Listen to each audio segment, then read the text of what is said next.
Okay, Ephesians 6:12 warns us that we wrestle against the world. One of the things, and I don't want to ever be pessimistic in here, but the world is no friend of yours.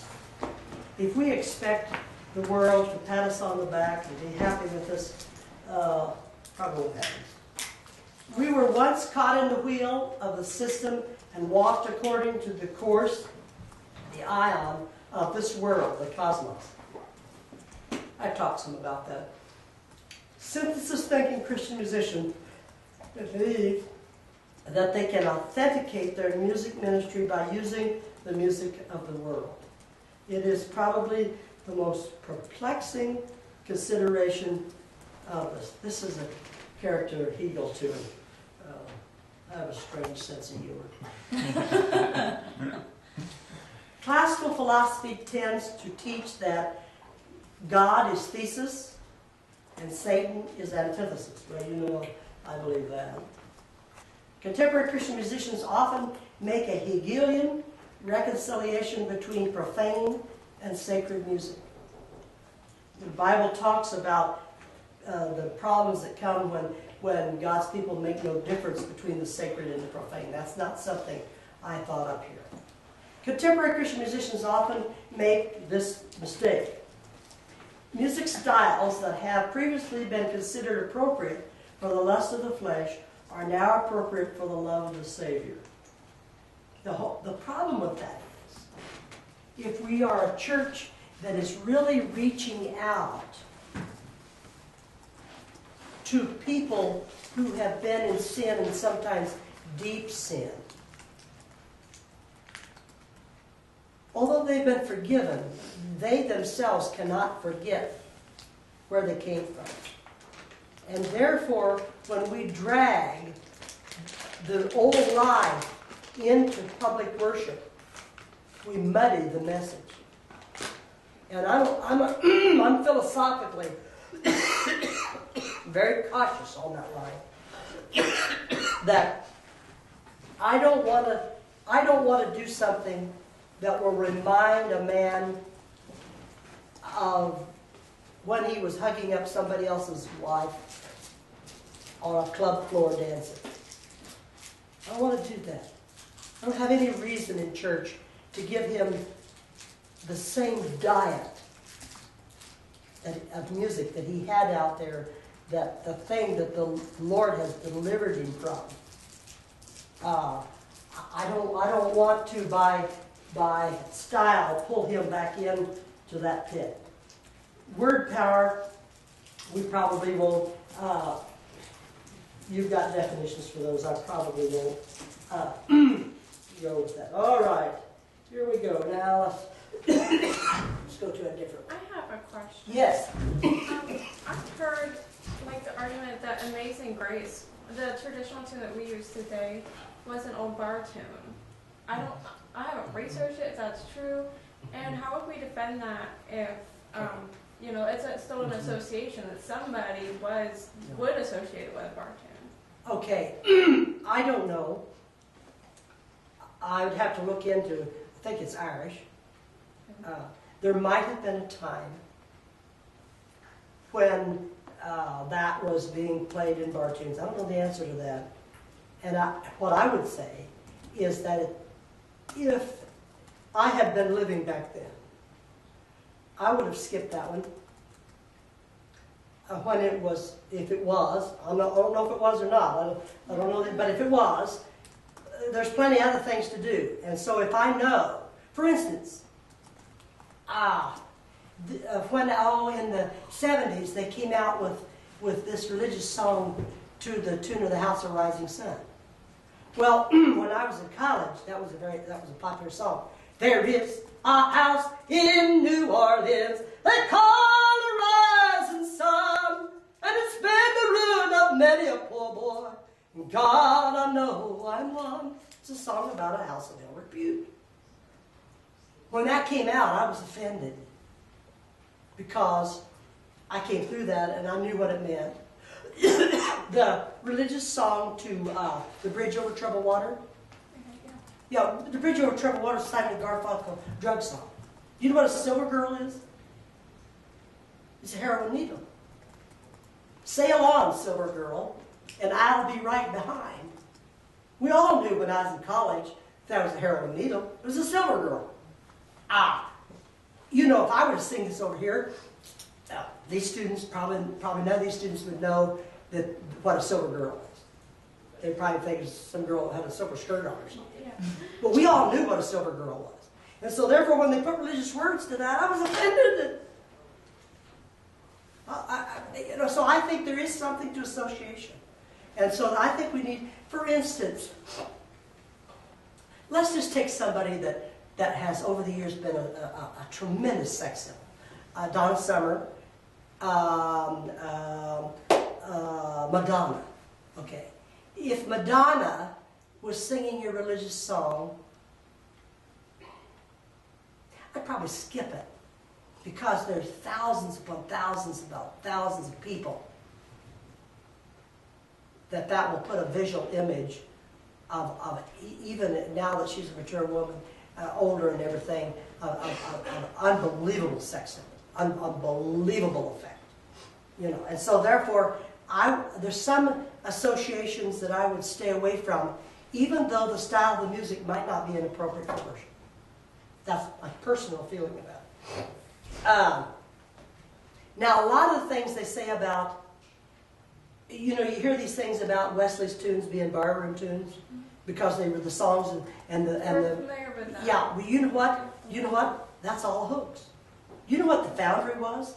When I was in Europe, I went to the Foundry. It's torn down now, but I stood right next to her. You know what the Foundry was? It was a Foundry, and the songs of the Foundry weren't songs that the debauched men in the Foundry sang. Okay. Wesley never told his ministers to leave the Anglican Church. Ever. He never. So he said, go to the Anglican worship and then come to the Foundry and we'll have another worship and we'll preach Christ crucified. And because he didn't feel like they were getting all they needed to get, especially on the line of heart holiness. So the songs of the Foundry were songs that they sang, that the connection called Methodists sang in that Foundry. It's a hoax. Not a word of truth to it. A guy from Bob Jones University unearthed that thing, and I got to go experience it. By the way, if you get a chance to go to that area and see the church there, and Wesley's clothes, and some of his books, and that house. It's really, some things are a hoax. And you go across the street, and there's just, it was called the Dissenters burial ground, and there's just famous Christians buried all over that cemetery. Oh, if I could be a mouse in the corner at the resurrection at that thing. I mean, there's going to be it's going to be dangerous to be in that cemetery on Resurrection Day. It's just unbelievable. No, I think if something's too closely associated with Antichrist, if people know words like I did to the House of Rising Sun, you know, if they know what a silver girl is, and it conjures that up, you know, association does matter. Now people say, oh, you're a situation ethics. As we speak of a situation ethics, I'm not a situation ethics person, but I believe the situation matters. So it almost, in a sense, becomes relative to what our past experience is.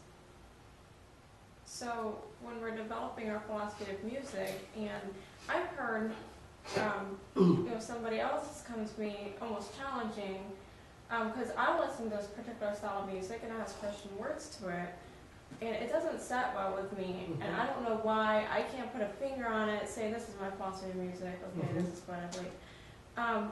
And they feel that, well, if God is able to bless me with this music, the words coming through this music, and it helps me out, then what's wrong with it? Even though it might be rock music that has wrong associations, etc., and distortions of music. Yeah. A couple of things there, I would say, is that comes back to this good and perfect, acceptable and perfect will of God. I think that there's very good choices and not so good choices. And that doesn't mean that there was an element of truth in what Satan told Eve. She didn't die, but she died. And you say, make up your mind. Did she or didn't she? She didn't, in one sense, the word die, but yet they lost that sweet fellowship with God. That walk in the cool of the day of the garden. I think we need to be careful. And for instance, Handel's used his, some of the music he used in Messiah came from his Italian duets. And his Italian duets were secular songs. But there was no contradistinction of style between his secular music and his sacred music. So the music part of the music of sacred and secular music of his, there was little or no difference. So that he didn't incongruently marry the truth of the gospel of Jesus Christ, the coming of Messiah, with an incongruent message of the music. And I think that's another thing, is that we need to be careful what we amalgamate, what we juxtapose, how we juxtapose, what the styles do, musically and association as well. So those are some of my thoughts on it. Another thing that I try not to do, I try not to make anyone's choices of music a test of faith. I think that's really dangerous. For us to say, I know he couldn't be a Christian and listen to that stuff, or sing that stuff. We serve a Heavenly Father that's patient and good and kind and long-suffering. And I want to be very, very careful that I don't de-Christianize somebody. Right. Now, when I'm in a place of leadership, it's a different story. Hundreds of times in the 34 years that I was here, I would turn to the pianist hundreds of times, both symphonic wind ensemble and the choir, and turn to my wind ensemble, my orchestra, whatever, and say, we've got to sanctify this. I'm not comfortable with it. If you would look at some of the arrangements, how they started out before we played them, you know, we fixed them until I wasn't comfortable with what they said musically, with how they approached it musically, until I made changes.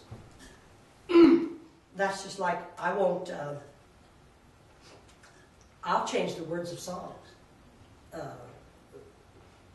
sorry, I'm a Wesleyan, and I will not sing something. You know, my good friend, Wingrove Taylor, you know, he and I got to be very, very close. And he would come to me and say, well, if you can't do that, because I'm thinking about how the guy on the other theological view is thinking about that. You're thinking as a Wesleyan. You got to think as a guy who's not a Wesleyan. What's he going to think you're saying? That makes a difference too. And sometimes I thought, I can't do this all. I got to think in my theology, and I got to think in the other guy's theology. But I really wanted to help everybody. So therefore, I won't sing He's Filling Up Heaven with Sinners. Because I believe, I know what if I thought, I would say that meant that He's filling up people who were sinners. The strong five-pointer says, if you're supposed to go to heaven, He's going to fill it up regardless of what you do. The great cowboy of the sky is going to rope you in. And so therefore, when I think of songs, I have to think from both of those.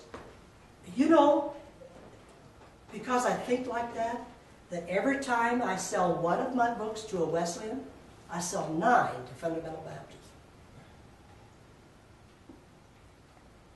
Because I made up my mind, sitting in a chair out at my cabin out here when I was writing Music in the Bible, I looked up toward heaven and I said, Lord, help me to take every dig out of this book, every sarcasm, every dig at other theologies, every dig at other perspectives. Lord, I want to help people. Help me to write it until it's honest what I'm saying, but in every time that I cannot offend my Christian brother, help me to do that. And I rewrote chapters, and rewrote chapters, and rewrote chapters. Oh, I was a redneck. Oh, horrible redneck. I'm ashamed of it now. But back in my early days as a Christian, I was terrible. It was my way or the highway. And I want to tell you something that I don't understand at all, the great big picture. But I will not de-Christianize somebody because we have different views on the fine arts or different views on worship music. That does not mean that I'm going to go over here and my choir is going to sing something that I'm not comfortable with. I can't do that. Good questions. What do you think, like, what would you say, like, about a religion who would not use music at all? They said, like, they don't believe in music, they don't even have a piano in their congregation, but they sing. Like, singing is a type of music. So they sing vocal songs. And then, like, they believe, like, music, because I have a friend of mine who was a missionary in my country, in Haiti. And we were working together in ministry in an orphanage. And she doesn't like music. And my church have music. You will not find a church. Like, it's difficult to find a church in Haiti who doesn't have music. What doesn't have music? So she doesn't believe in music. She said music is something that made Satan fall from heaven. That's why they don't worship music. They don't use music. Okay. What do you think about Okay. Number one, I'm not going to fall out. There's going to be no crack in my Christian fellowship with somebody that believes that they shouldn't use instruments in the church. I have no quarrel. Now, I'd a lot rather they sing to the glory of God than not do anything at all. So therefore, if they leave out instruments, we're not going to quarrel. However, in the Old Testament and in the New Testament, okay, you've hit a very, very, very, very good subject. Ephesians 5:19.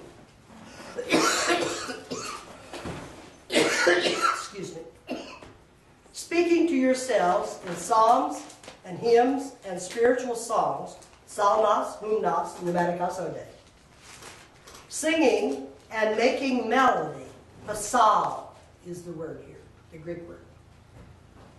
Pasal means to twitch or twang, or to touch the parts of a stringed instrument. To what? To twitch or twang. Like when you play a guitar, you get what musicians call a stridulous sound. It's what we call the twitch. If you will hear a recording of a guitar, you will hear that is called the stridulous sound. This is the Greek word that means to twitch or twang, or stridulous. They didn't have a word for stridulous. That's an English word. You know, we do have troubles with translation. So the closest we can get there is to twitch or twang, or touch the parts of a stringed instrument, that sound that's made there. So, in the New Testament, okay, so they say, making melody in your heart to the Lord. So what they say is, the Bible's saying that melody making should not be done in the new dispensation with instruments. It should be done in the heart. Well, if that's the case, we have to do heart music. It would have to be thought music, because vocal music is produced with air flowing through the arytenoid and cricoid cartilages that surround the vocal folds. And the vibration of the vocal folds creates the sound. That is not a heart music. It's very physical, but it's not heart music. So therefore, I can't exegete the scripture by any stage of the thing to say that if I believe that it said it had to be made totally in the heart, we would have this cerebral cognition of music with no sound at all. And so therefore, if I went that way, I don't think the derivation goes that way at all. I don't think that's good exegesis here at all. Because it's saying, so instrumental and vocal music are so entwined here that I don't think you can exegetically be accurate and separate instrumental music when it says to twitch or twang. As you sing, as you make this melody. Also, by the way, here, in this verse, you have Psalmas, Hymnas, Pneumaticas Ode. Like, some people believe that we could only sing songs, only the song. Well, because they say that Psalmos, Hymnas, and Pneumaticas Ode. See, Paul, if he is the writer of the Ephesian letter, I'm not going to argue about that. Okay, but this is not going to be here forever. I believe he is, but that's okay. Pneumaticos means spiritual. Ode means any song sung. So he was very careful to say, we want non-carnal song. That's one of the reasons from the derivation of this verse that I want to make sure that none of my musicking unto God is carnal. That it causes carnal emotions to come forward. And he said, I want this music to be non-carnal. I want psalmos, which meant psalms, traditional psalms, and hymnas. The common definition of hymnas is songs of laudation, hymning. Why would a linguist of his caliber say, why didn't he say sing psalms and psalms and psalms? He said 3 different Greek words. So the here is telling me that I have to be very careful when I say there's one kind of music we can sing. I have to be very careful on that, because this verse is as clear as the nose on my face. That there at least were 3 kinds of music here, and one of them couldn't be carnal. And that we're to twitch and twang here as we're making melody. So Amos 6:5 is another verse they use. See, Amos I don't go to Amos very often. It's not my favorite book. Oh, okay. Ye that put away the evil day and cause the seat of violence to come near, that lie upon beds of ivory, stretch themselves upon their couches, and eat the lambs out of the flock, and the calves out of the midst of the stall. Sorry. That chant to the sound of the viol, and invent to themselves instruments of music like David, that drink wine in bowls, and anoint themselves in cheap ointments. And what they say here is, this is building such a bad picture of instruments. You're drinking wine out of bowls and doing this, that we should not be involved with the use of instruments. And that's their verse that they use here. There's another one in the Old Testament. I will take away the noise of your viols. And so, where is that verse? I'd have to look that up. And so that is another text that they use to say that instruments are a type of noise.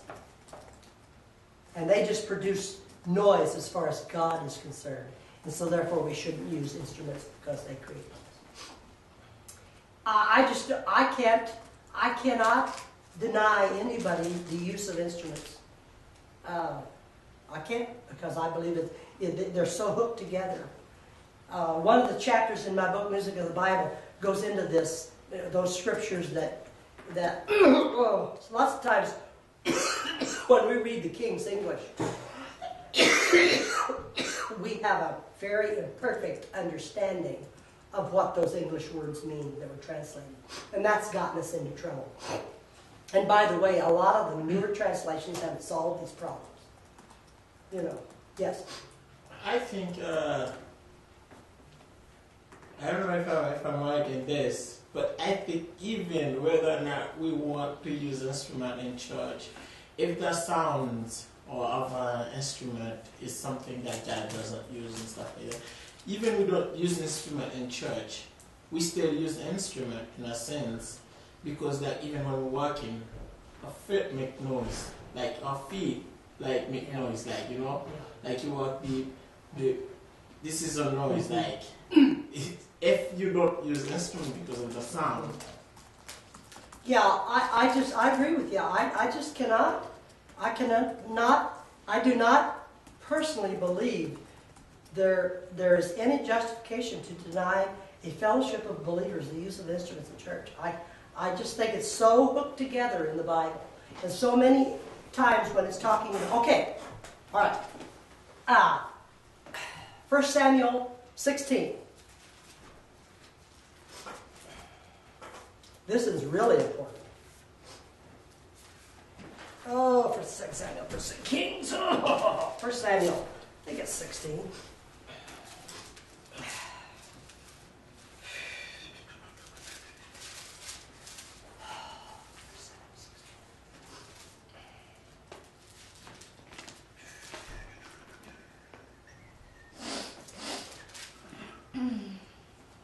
Okay.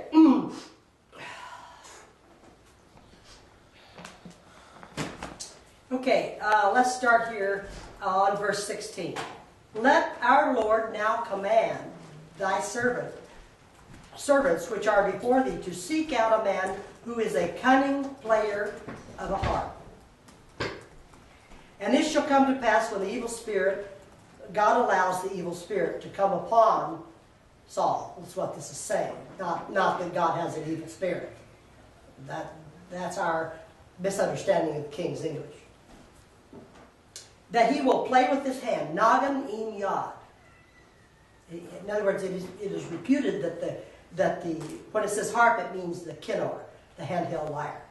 Most people play the handheld lyre, we are told, with a plectrum, like we play guitars. But David was so dexterous and such a cunning player that he played nagan im yad. He played with the hand, the open one. We all know that those guitar players that play with the hand are more skillful than the guy that just strums a few chords. Nothing wrong with it, but if I were playing guitar, there'd probably just be a couple of chords that got strung. And Saul said unto his servants, provide me now a man that can play well, and bring him to me. Then answered one of the servants and said, behold, I have seen the son of Jesse the Bethlehemite, that is cunning in play, and a mighty valiant man, and a man of war, and prudent in matters, and a comely person. Wherefore Saul sent messengers to Jesse, and send me now David the son, which is with the sheep. Notice this, the guy that's going to get the opportunity to minister to the king is a sheepherder. I just think that's me. The most unlikely person in Israel to come play for the king was this little sheepherder, red-headed Jew, out here herding the sheep. Says, you know, David was ready. He had red hair. And David came to Saul and stood before him, and he, David, loved him, Saul, greatly, and he became his armor bearer. When he gets down there, he doesn't get to play for the king. He gets to carry his, Saul's coat of mail. And Saul sent to Jesse, saying, let David, I pray thee, stand before me, for he hath found favor in my sight. And when it came to pass that God allowed the evil spirit to come upon Saul, that David took an harp and nagan im yad, played with his hand, so Saul was refreshed and was well, and the evil spirit departed from this was so effective, so efficacious, that the evil tempting of Satan had to withdraw when an anointed player played. That's how effective this. What are the words David's saying here? It doesn't give us any, does it? No. We have no reason to believe he sang here. And you can read commentary. I have about 14 different sets of commentaries in my library. And I don't know how many times they've told me that he sang this psalm or that psalm or this or that. But this is instrumental playing. Now, if it's bad, if it's sinful, if it's wrong to play instruments, why did God anoint David to perform the first music therapy that we know about in the history of mankind on something that was evil? If instruments are evil and God can't use them. I'm sorry, I'm not going to fall out with people that don't use instruments in the church. Man, I got too many things to fall out with people. This isn't going to be one of them. But I'm not going to deny any fellowship of believers the use of instruments in worship. Now, how they use them is a different story. Yeah. See, but anyway, I hope that answers your question. I believe the Bible justifies it. But like I say, I'm not going to fall out with the Church of Christ over not having the use of instruments in the church or any other fellowship of believers that don't. I just got to, like I say, I can fall out with I'll fall out over other theological issues, but certainly not over whether they sing with or without. Won't do it. I believe it's okay to use them, but we're not going to. There's no going to be a crack in my fellowship with them over that. I like what you said in this book, like when you specify like a musician, before becoming a musician, you have to become close to God and Yes. become having a fellowship with God.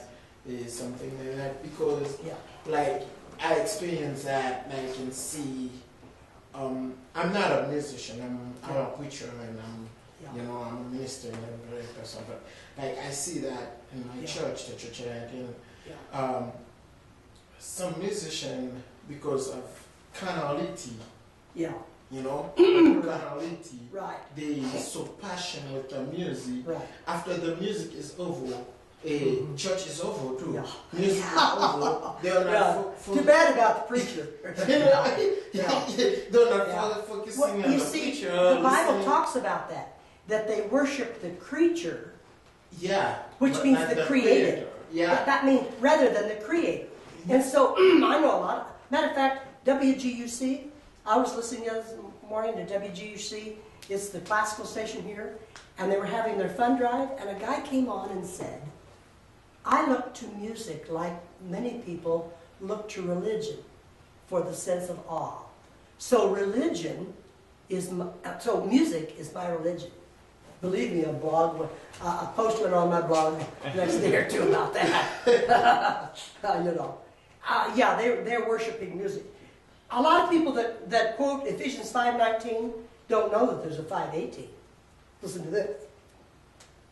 And be not drunk with wine, wherein is excess, but be filled with the Spirit.